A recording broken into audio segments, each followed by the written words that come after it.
July 11, 1961.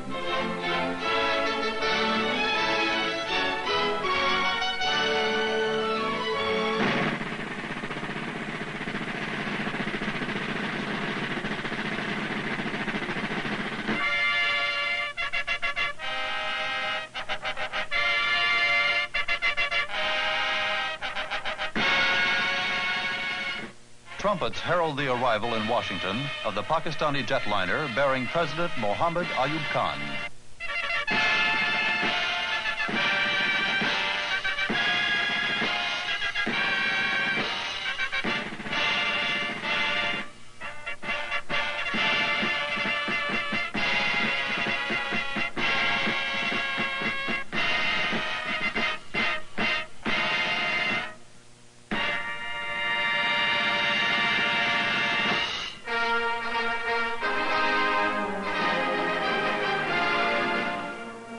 First to greet President Ayub is American President John F. Kennedy.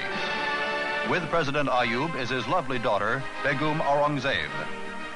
The two presidents are joined by American Secretary of State Dean Rusk and other dignitaries. Mrs. Kennedy and Begum Aurangzeb exchange greetings.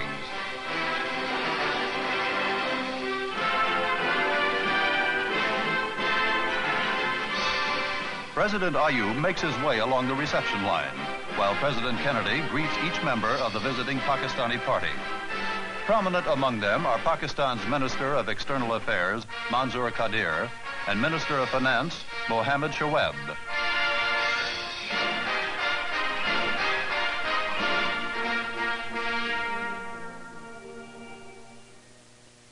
It is a great pleasure and great honor for me to welcome our distinguished visitor, President of Pakistan. We are glad to have you here because you come as the head of an important and powerful country which is allied with us in CETO, which is associated with us in CENTO, which represents a powerful force for freedom in your area of the world. I am overwhelmed by the warmth of reception, Mr. President, you have given me, and very kind words you have expressed about my country and its relationship with your country. Now I'm looking forward to having the opportunity of exchanging views with you, and I have no doubt that our area of understanding will enlarge as a result of it, and our friendship will get stronger.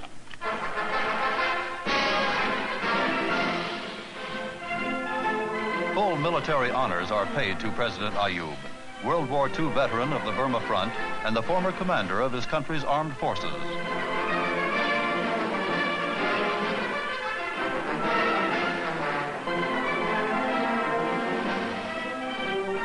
In Mr. Kennedy's new presidential limousine, the two presidents acknowledge the cheers of the throngs.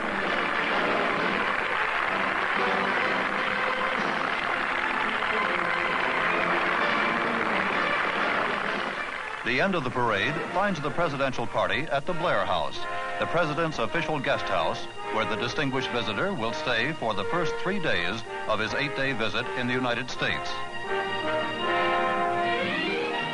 A few miles up the Potomac River from Washington is Mount Vernon, home of George Washington, the first president of the United States. President Ayub and his daughter are the guests of President and Mrs. Kennedy at a state dinner there. It is the first time a state dinner is held at this historic shrine.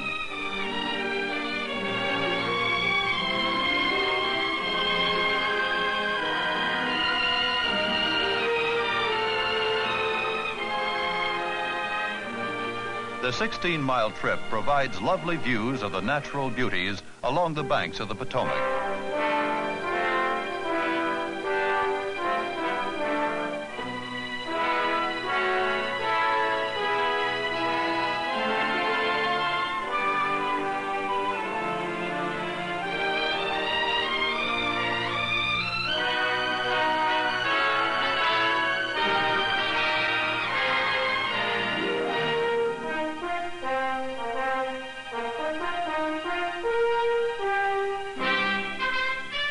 A winding road leads up to the house, which is at the top of a steep hill overlooking the river.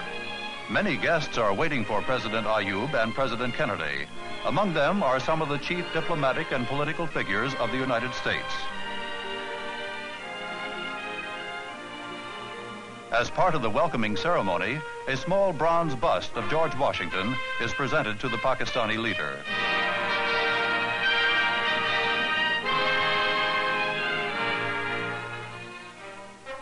As a special entertainment, a military pageant of colonial times is enacted. A platoon of soldiers dressed in the period of the American Revolution performs a drill. A fife and drum corps furnishes music of nearly 2 centuries ago.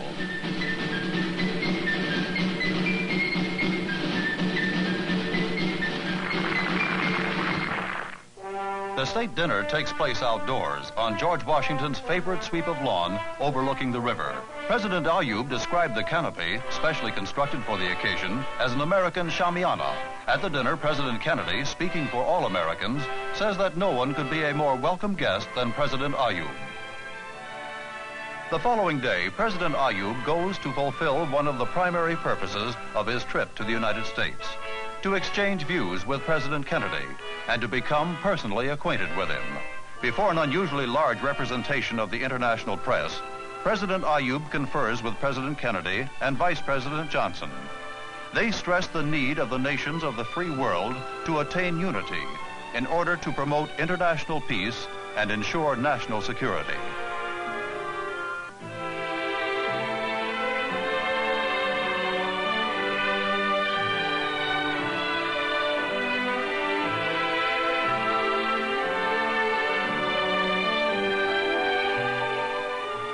In response to a special invitation, President Ayub is on his way to address a joint session of the Congress of the United States. The two houses will convene together as a signal honor to the visiting head of state.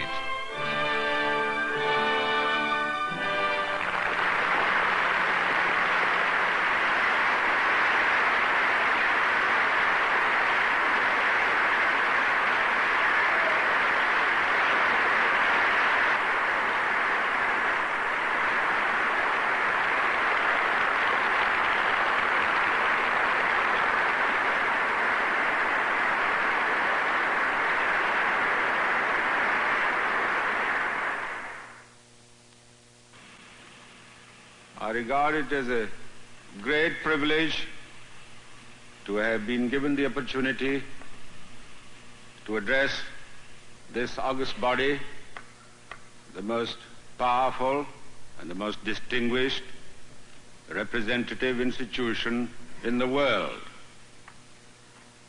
I come from Pakistan. In his address, President Ayub reviews the grave problems which face his country. He tells the representatives of the American people that if Pakistan is to retain its dearly loved freedom, it must modernize its education, its agriculture, and its industry. He acknowledges the great value of American assistance to Pakistan and states that his country takes a keen interest in the way things go in the United States. Ending his address, he expresses his confidence that the friendship between Pakistan and the United States will continue to grow in strength.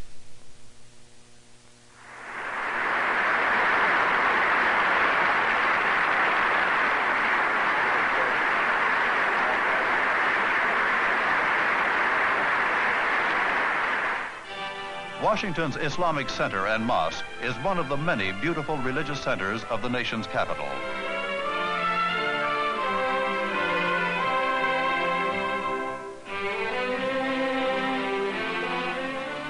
President Ayub arrives to visit this place of worship for Washington's Muslims.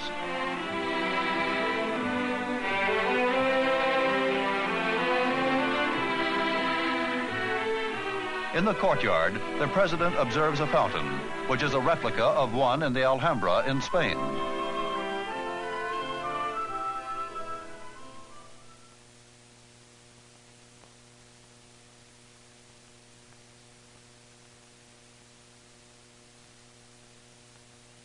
The visitor is guided through the mosque by its director, Dr. Mahmoud Hobala. Dr. Hobala explains the varied cultural and educational programs of the Islamic Center. President Ayub is pleased to visit this great center in America for research on Islam.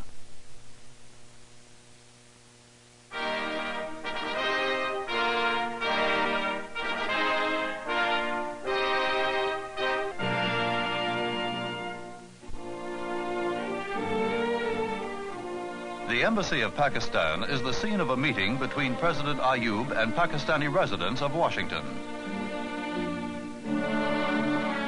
Speaking to students among them, the President stresses the importance of their coming to the United States to study. He adds that on their return home, he trusts that they will put their knowledge at the service of their country. The National Press Club in Washington is a meeting place of some of the world's most influential newsmen. By special invitation, President Ayub comes to speak before them.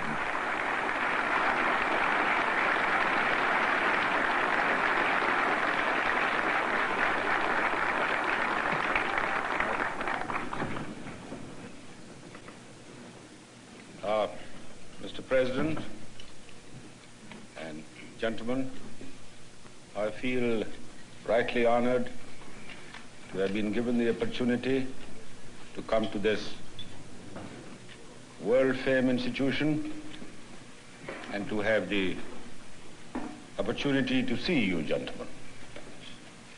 I'm most impressed by the number of intelligent faces I see all around me. After his remarks, President Ayub invites the questions of the reporters.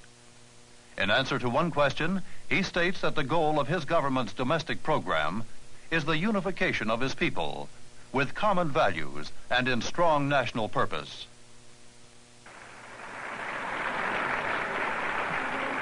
The newsmen respond warmly to the outspoken and candid answers of the Pakistani leader. That evening, President Ayub gives a gala reception and banquet in honor of President and Mrs. Kennedy. Begum Aurangzeb and Mrs. Kennedy arrive together, followed by President Ayub and President Kennedy. Former President Eisenhower and Mrs. Eisenhower are also guests. Prominent at all the official functions are Ambassadors Aziz Ahmed of Pakistan and William Roundtree of the United States.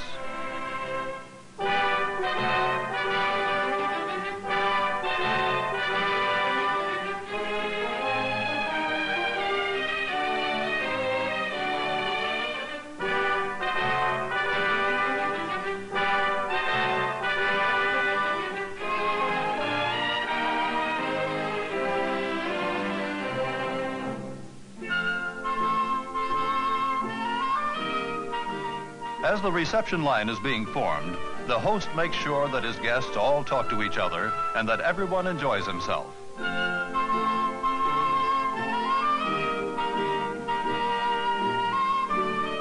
Washington's most brilliant political and diplomatic figures are President Ayub's guests. This glittering gala is a fitting climax to his Washington visit.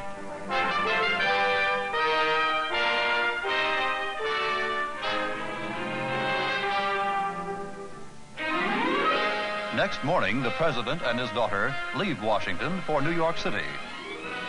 New York City, America's largest metropolis, city of skyscrapers, home of 8 million people, site of the headquarters of the United Nations.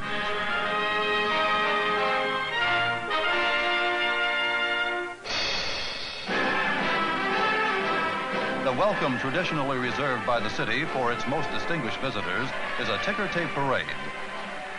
Tons of confetti and festoons of paper ribbons are showered on President Ayub as he makes his way up the thronged thoroughfare.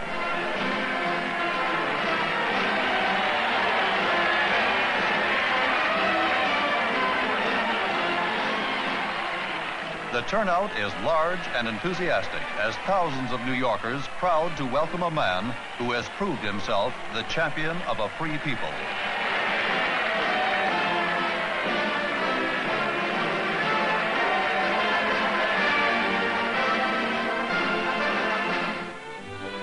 In quieter surroundings, President Ayub attends a reception given in his honor by New York Mayor Robert Wagner.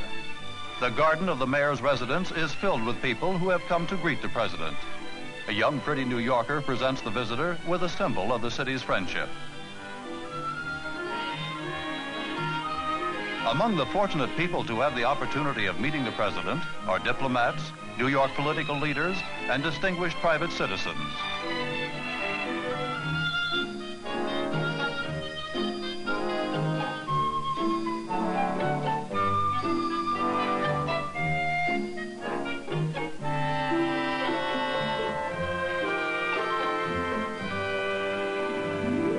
Leaving New York City, the president flies to San Antonio, Texas.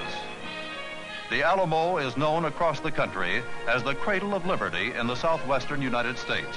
There, a handful of men, led by the legendary Davy Crockett, held off a large invading army.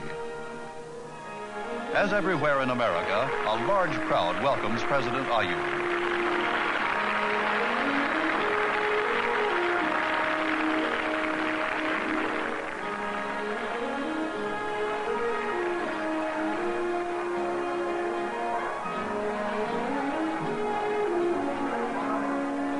Vice President Lyndon B. Johnson, a native of the region, accompanies President Ayub on his tour. From San Antonio, they go to Vice President Johnson's ranch, where everything has been prepared to welcome the president. He and Begum Aurangzeb are to be weekend guests there. An old-fashioned Texas barbecue has been laid out for the visitor. This is a help-yourself occasion, with everyone taking as much or as little as he wants. 50 Pakistani students are guests at the ranch. The informality makes it possible for them to talk to the president about their studies. The president is not familiar with the tin cup from which coffee is traditionally drunk at these affairs. A band of singers in Mexican dress provides entertainment for the guests. Mexican culture is very much a part of life in Texas and the American Southwest. The state capital at Austin is President Ayub's next stop. There he will address a session of both houses of the Texas State Legislature, specially convened in his honor. Taking leave of Texas, the president flies back to New York.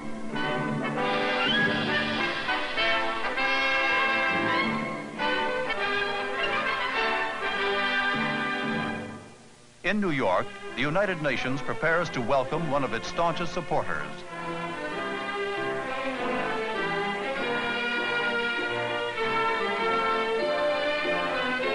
President Ayub is warmly greeted by United Nations Secretary General Dag Hammarskjöld, who is holding a dinner in honor of his distinguished guest. Pakistan's ambassador to the United Nations, Saeed Hassan, accompanies the president.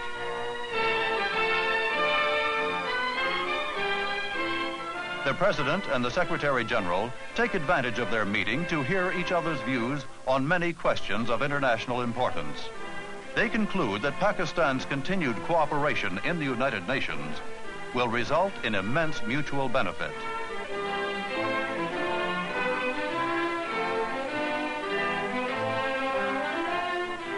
Next morning, everything is in readiness for President Ayub's departure.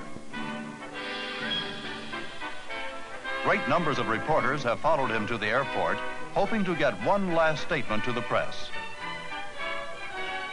President Ayub has become a favorite with American newspapermen, impressing them with his willingness to give forthright answers to their questions.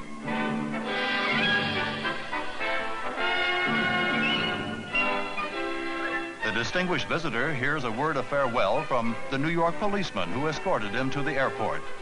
He tells reporters that he is struck by the warmth and spontaneity with which the American people welcomed him wherever he went.